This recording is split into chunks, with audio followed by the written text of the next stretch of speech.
Welcome to Nerdaties. Bitches.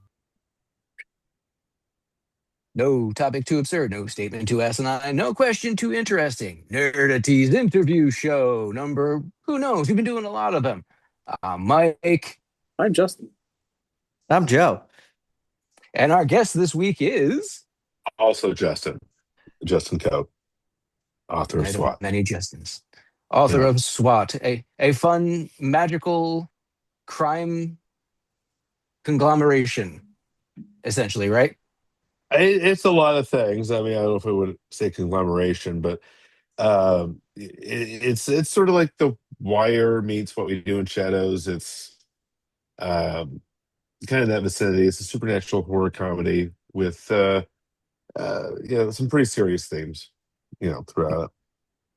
It's interesting because the art style has a very not very cartoony, but like a softness to it. So does that kind of like juxtapose the seriousness? When I saw her work, I'm like, this is exactly who needs to do it because it's the right mix of it can be serious, but it's also comic at the same time. It kind of rides the exact line that I'm trying to where, it's a story. It's not we're not into realism here at all, but Mhm. the characters and the emotional content of what's happening, I'm hoping will resonate with people. And so it kind of writes it's that great comics line where it's serious but it's silly at the same time. And when it's at its kind of its greatest, I think. Part of the description in the Kickstarter, that's right, everybody, check out the Kickstarter now. Go start some kicks for them. There are some mentions of a Potter influence, and the main character, Larry Slaughter, it actually took me 3 read-throughs to pick up the reference in the name. I could be dense sometimes. Well, Shares I mean, some I'm kind of glad physicality. it's not that obvious. It definitely is based off of that. I mean, the story is kind of about what it's really about is sort of the millennial sense of exhaustion. I feel like, there's in America, I feel like in general, is feeling this is not just a generational thing, or we're just kind of like everything's fucked up. Why is it like this? Can it be better? Right. And so I took it does start out with as a Harry. It's kind of like Venture Brothers to Harry Potter, or Great you know how reference. Venture Brothers is to the '60s adventures cartoons. It's Yeah. that kind of like I'm taking that and I'm reshaping it into a kind of a parody or a satire of the modern condition, right? And so they had that exhaustion where they're like, I have this job and I just wish I hate it, but I can't leave. And they like protecting people, but they're also tired of the violence and they don't feel very good about themselves at the start of the series. And that's sort of what drives them and their character growth throughout the whole series, which is well over 36 issues at this point. So Sweet. in the So is it can. a collected edition, the Kickstarter? No, this is just SWAT one. I was Mhm. already on this show for the Zoop campaign, but I've decided to sort of try to build on Kickstarter now because I didn't really know what I was doing when I did the Zoop campaign. And anyway, I'm just introducing it to Kickstarter. It's already done. Okay. If you Uh, buy it, you're going to get your copy. I mean, they made me set a $500 goal basically to have something. It was originally supposed to be $1 because I don't care. If you pay me the money, I'll yeah. send it to you. But you'll get your comic. It's done, and then SWAT number 2 should be. We're working on the last few pages at this point and the art. So hopefully that'll be ready to rock for the end of the year as well. And we'll just start releasing them on Kickstarter until we can do a collected edition, like the first arc 6 issues. So hopefully we can get to there and release it as a graphic novel. And then, The you know, the go Venture ahead. Brothers reference was a really good one because that's something I didn't initially like in the description. I didn't initially put together, but seeing a character like Maybellina, and when you say that, it really kind of crystallizes for me because visually she's got a lot of Velma. Does she have it Yeah. character-wise too? Maybellina's deal is that she thinks she's a fake psychic, but she actually is psychic. She's just always attracted to the wrong decision, right? And so she's Okay. one of those people that always goes for the just the worst possible version of events. So she's kind of there as a reverse canary in the coal mine. Like if she's happy and fun, you should change the plan, right? And Mystical George so Costanza. yeah, kind of. Yeah, I like that. She's kind of like with the Frank of Always Sunny as well, where she's just being herself mostly, and it's kind of crude. But Mimi is also. I mean, she's kind of who's the other Scooby Doo girl? Daphne. Daphne. Yeah. Daphne. Well, she's not really Daphne, but there's a bit of Scooby Doo to it as well. I mean, there's a lot of different pop culture influences going through it, but I watched the Venture Brothers from like season 2, so I'm old school, I guess, because that was 2004 or some shit. It's an amazing show. I love it, and I definitely think it had a lot of influence on SWAT. I should probably make more of that, actually. I keep not mentioning that, but it definitely has a lot of Venture Brothers elements to it. I mean, that's a truly awesome show, and if you haven't watched it, you should. But I think Oh you yeah. have. Oh But yeah. We love the venture. yeah, it's Yeah. true. That's a very, very informative description too. It's unfortunate if someone hasn't seen it and you drop that as a description, but for people who do, it really sets the tone because they covered pretty much everything in a spoof manner with love, and that's tricky Yeah, as hell. I mean, I think that. Yeah, I should probably make that comparison more, because that's definitely what I feel like I've accomplished with SWAT. Is that it's ridiculous, it's over the top, but it's also got genuine heart to it.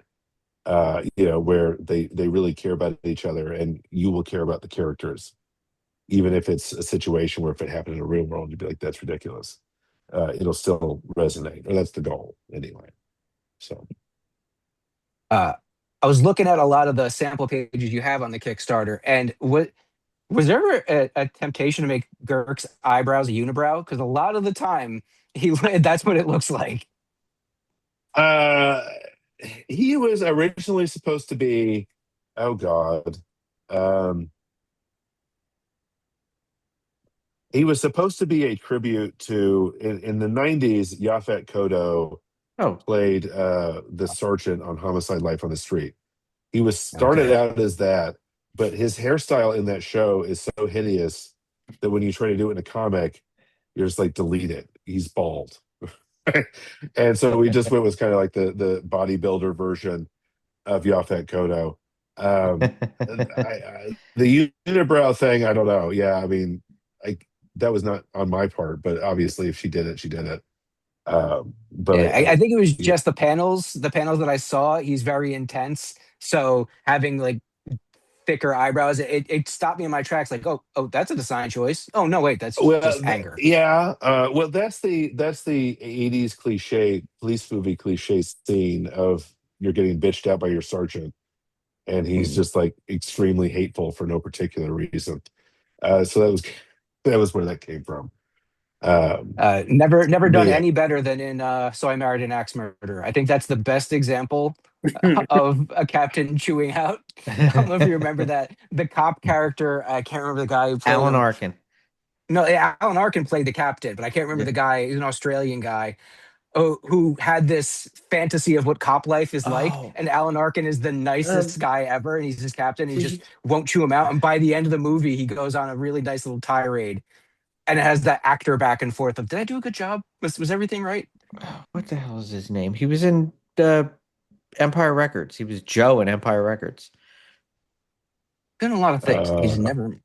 That was gonna bug me. All right. This is a tangent we I don't need watched to go that down. movie in 1994. I haven't seen it since.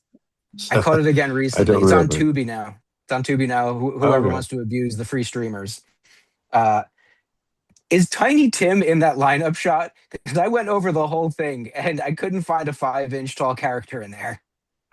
He's there. If you look at, he is sitting on Lisa's shoulder, so he's in the shadow of the Slender Man guy, but on Lisa's Okay. shoulder, he's right there.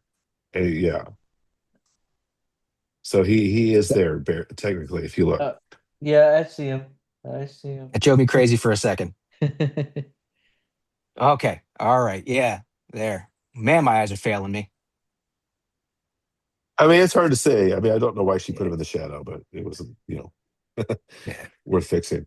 So, uh, Yeah, I mean, I've written close to 50 issues now. I've written the M Files it's a 3-issue sequel. And I don't know if you about the Jehovah's Witnesses, but back in the 80s, the Jehovah's Witnesses had this urban legend that if you took a Smurf doll into a Kingdom Hall, which is what they call their church, it would like Mm. come alive and start cursing God and like biting people and trying to escape. So I took that, and then I had Mimi as a kid. She's a Jehovah's Witness, and then she's so frustrated and tired that her first act of magic was making the Smurf doll that this elder was waving around and proving that it was a demon, bite it, come alive, and then bite him. And then it escapes. It finds a Smurfette doll. It bangs the Smurfette doll, and 5 million Smurfs destroy the town. Is basically the concept for the M Files. So so it's kind of an allegory for teen pregnancy, right? She's like, I made a baby. Well, she's holding her Smurf doll that's alive, right? So, that's kind of the mood of SWAT. It's violent and weird, but it's got a good heart, I think. So, Covering sensitive topics in an odd, fun way. yeah, it's not insensitive in like a Joe Rogan way, but it is sort of like it's just raw, right? I'm just going for Mhm. it. I'm not holding back. I'm not worried about getting canceled. I'm just doing whatever I'm doing. Yeah. Uh, so the characters do a lot of things that are not like super moral, but I established that they're not good people in issue 1, so you can't complain too much. Yeah. They're It's kind kind of of that like anti-heroes. baddish people doing good things, a little bit of a redemption They're arc.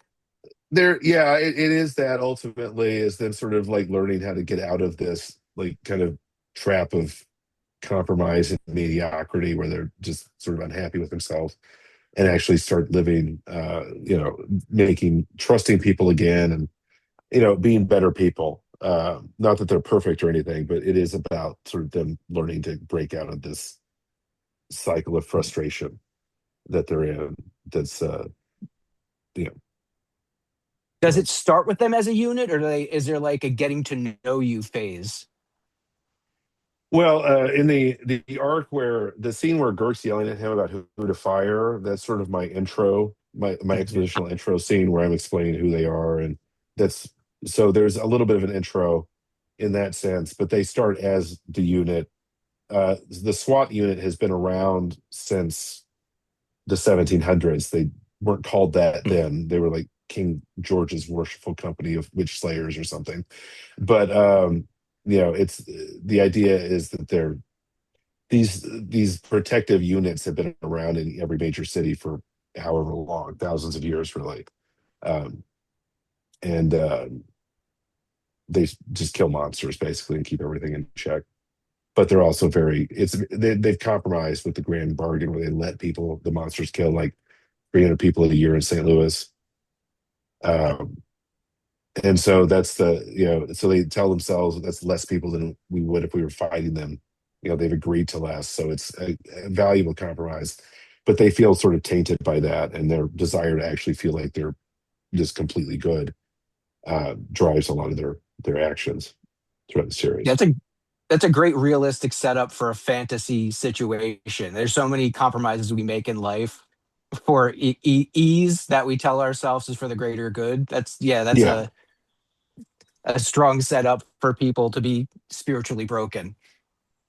Yeah, and so it's them sort of struggling with that and trying to get better, but also they live in a world where like, if they're that late, they're dead, right?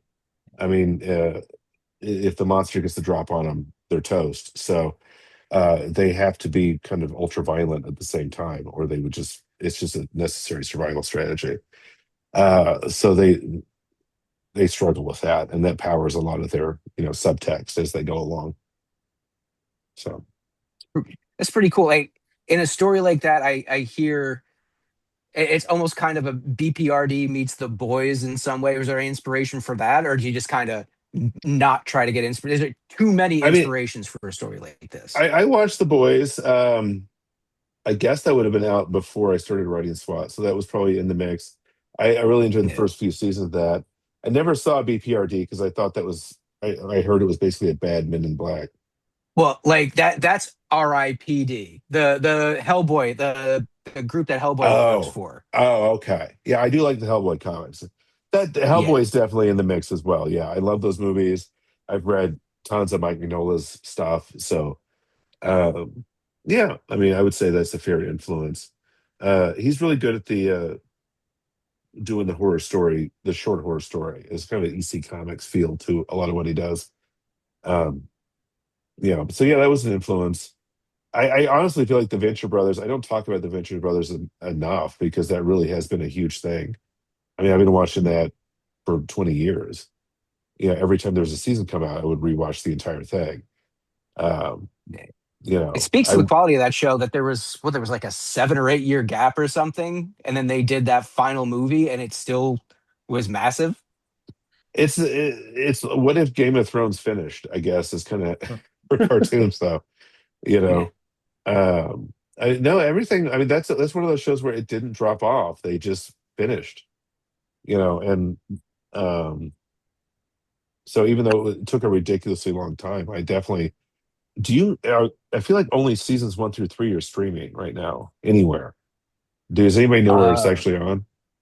they What might be on Max. it was on Max for a bit, but they do that thing where because Warner is Warner, they fucking Just rent out their stuff. spread all their shit everywhere. So And it's only going to get worse. Yeah, Yeah. we might want cable back, I guess, eventually, but yeah, this whole sitting down at 8 p.m. to watch Law and Order thing's not happening. So I don't know what to do. I'm pretty sure I have all the seasons of that. Maybe not the last one. I went balls deep on Venture Brothers too. Because yeah, like you're saying, it hit all the notes. All the things I'm into, they would make fun of, but at the same time be like, isn't that awesome? Isn't that cool? Yeah, it really hit. Yeah, it was truly a great show. I now want to. I'm going to see if I can. Okay, I'm just going to buy it on DVD, the complete series, right now. Because Why hold yeah, back? well, And I these days, think, heaven is. yeah, Go ahead. there's the pilot episode on there too, which you probably haven't seen because I don't think they broadcast it. And that's a great example of growth because the pilot episode is really choppy and the characters are very poorly defined at that point compared to what they become. Because I feel like that's one of those shows that from the word go till the end, the characters retain a lot of their core. Isn't it They're, Dias de los Muertos, the one where they're in Mexico and it's yeah, I think, yeah. yeah. But I did they broadcast that? I've seen it many times. I don't know. Okay. All right. Because I could have swore the Yeah. first one is the ninja who fucks the piece of Oh well, yeah. That's technology. season 1 too. Season 1's Yeah. definitely there. Season 2 is probably when they're really in their groove. Season 1 can be a little rough, but yeah, the Yeah. otaku whatever. Yeah, and the Sensori. Oh man, I watch that show too much. Yeah. So, but even the bad episodes are good, and most of the. I mean, they're not. They're really. I don't. I can't really think of a bad one actually. But the Cruder Yeah. episodes are still really good. I mean, it's a fun. Hmm. Even the first ones are good. But yeah, I mean, it really is a genius show, and yeah, The misdirect at the end of the first season where it's like, oh, okay, Hank and Dean are dead now. And they even said, I think, in a commentary that the show, they wanted people to think the show is going to become Dr. Venture and his brother. We're going to be the Venture brothers from this point on. And then they just curveball you with, nope, clones. And we got a lot of them. yeah, yeah. No, I mean, truly, I mean, it was, yeah. I mean, I can't praise that show enough. I really can't think of anything they did that was bad. I mean, even Always Sunny, which is another show that I adore. Like Love the It's last Always 5 Sunny. seasons, yeah, the last few seasons have been there's been increasing misses, yeah, Mhm. misfires again and Mhm. again to the point where I kind of wish they just stopped before this last season. I don't know if they're just doing to keep Danny DeVito alive or what, but it's you know, He did get a second or third wind after that show. I mean, who else has been doing their best work in the last half of their career in comedy? I don't know of anybody else that stayed funny that long. I mean, That's even That's a pretty interesting comparison between the two because it's both shows that were basically done in house. Mm-hmm. Like the Always Sunny guys write it, they get barely any influence from FX. They're allowed to do whatever fucking insanity they want to do. But like you're saying, they've done so many of them. They're now at the point like, what do we do? Oh, we're doing a crossover with Abbott Elementary because why not? Yeah. Yeah. Yeah, Yeah, I mean, it's just we're yeah. After a while, this last season there was I stopped watching after a few, but the one where they end up jerking off the hound dog, right? Do you know what I'm talking about? Mhm. I haven't watched as much. I catch a lot of clips online because that's one of those shows I feel dirty after watching it because they really Yeah, are the worst people on the planet. yeah. Well, this last season, or maybe there was an episode where Frank tricks them into jerking off a greyhound. Okay, and that's the climax of the show. No pun intended. Is them uploading a video of them jerking off a groundhog or a greyhound. So that was an entire episode. In season 10, there's the opening joke is them dipping worms in vodka and like eating the vodka off the worms. That's that's how far they've fallen, is they went from opening gross joke to entire concept for an episode. Because they Yeah. just kind of run out of they've done it for 16 seasons. I mean, good lord. Oh my God. Right. I think, yeah, I think when you get to the point where you're recreating scenes from other shows in one of your, like you saw the episode where they recreated the bet scene from Seinfeld, right? Yeah. That was Yeah, several seasons ago, yeah. Yeah, so I mean Maybe we should call it now, yeah. right? They're Like, geniuses, but 16 seasons is a lot, Six, right? Like it's just a lot to do. and it's greenlit yeah, for till 18 right now. Well, That's I mean, insane. I'm going to check out. I usually have a good sense for when to quit things, and Yeah. they always sunny things been tweaking for a couple seasons now. What's your top episode? Um, I guess Charlie McDennis is the one that I would watch again and again. Mhm.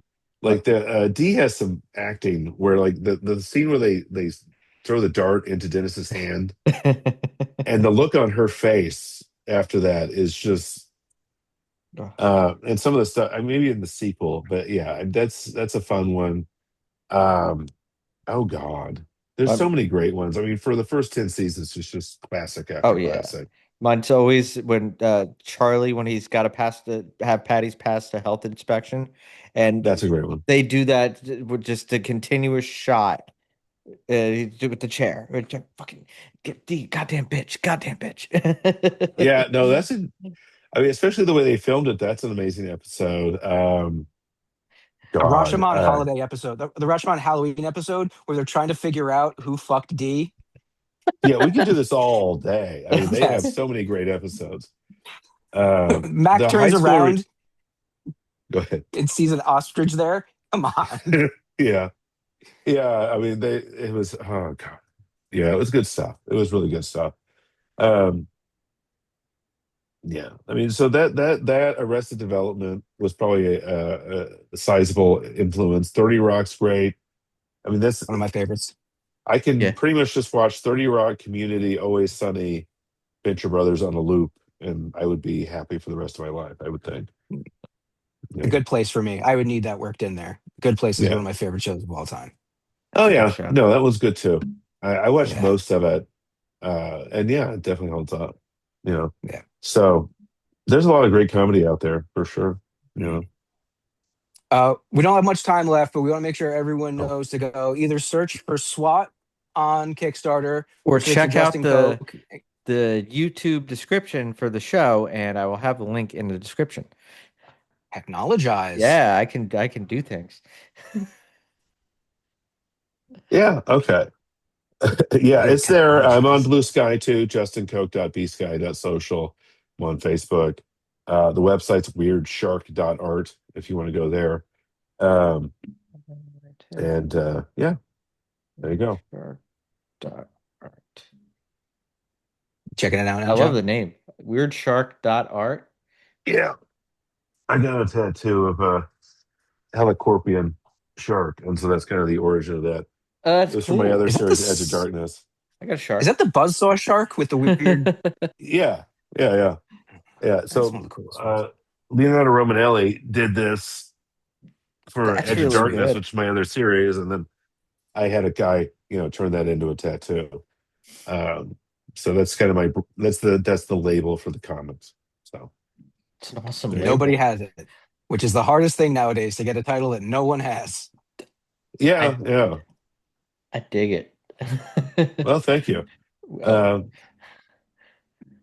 All right. Well, I mean, is that Yeah. it or? Yeah, we're on a very limited schedule with our Zoom because we're extra poor. We have poor people Zoom, so we can only get 30 minutes at a pop. We definitely want to make Right. sure everyone goes to the Kickstarter, goes to Weird Shark. weirdsharkart.com. Weirdshark.art.